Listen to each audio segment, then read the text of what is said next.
Big boss Malayalam season 7 ലൈവിൽ ഇപ്പോൾ ഒടുക്കത്തെ ട്വിസ്റ്റാണ്. ജിഷിനും നെവിനും ജയിലിൽ പോയിരിക്കുകയാണ്. വളരെ മോശം പ്രകടനം കഴിഞ്ഞ ടാസ്കിൽ നടത്തിയ നെവിനെ ബിഗ് ബോസ് നേരിട്ട് തന്നെ ആ ഒരു നമ്മുടെ ഓറഞ്ച് ഫാക്ടറി മുതലാളി സ്ഥാനത്ത് നിന്നെടുത്ത് വെളിയിൽ കളഞ്ഞിരിക്കുകയാണ്.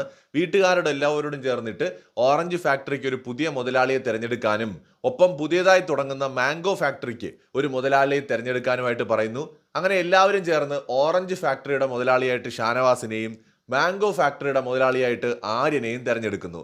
അതിന് മുമ്പായിട്ട് ബിഗ് ബോസ് പറഞ്ഞു, കഴിഞ്ഞ ദിവസം മറ്റേ ക്വാളിറ്റി ചെക്കിംഗ് ഉദ്യോഗസ്ഥരുണ്ടല്ലോ, അതിൽ ഒരാളെ നിങ്ങൾക്ക് മാറ്റാനായിട്ടൊരു അവസരമുണ്ട്.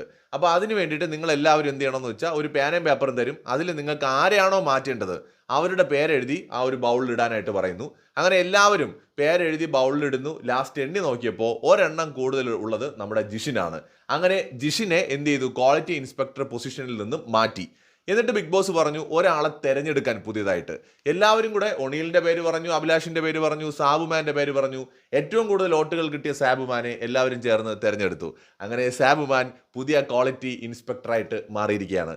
ഒപ്പം നേരത്തെ പുറത്തായ ജിഷിനെയും ബിഗ് ബോസ് എടുത്ത് പറണ്ടി വെളിയിൽ കളഞ്ഞ നെവിനെയും ഒന്നിച്ച് ജയിലിലോട്ട് പറഞ്ഞുവിടാൻ പോവാണ്. സോ ഇപ്പോൾ ലൈവിൽ നടന്നത് നല്ല ഗംഭീര ട്വിസ്റ്റുകളായിരുന്നു. കൂടുതൽ അപ്ഡേറ്റ്സുമായി വീണ്ടും വരാം.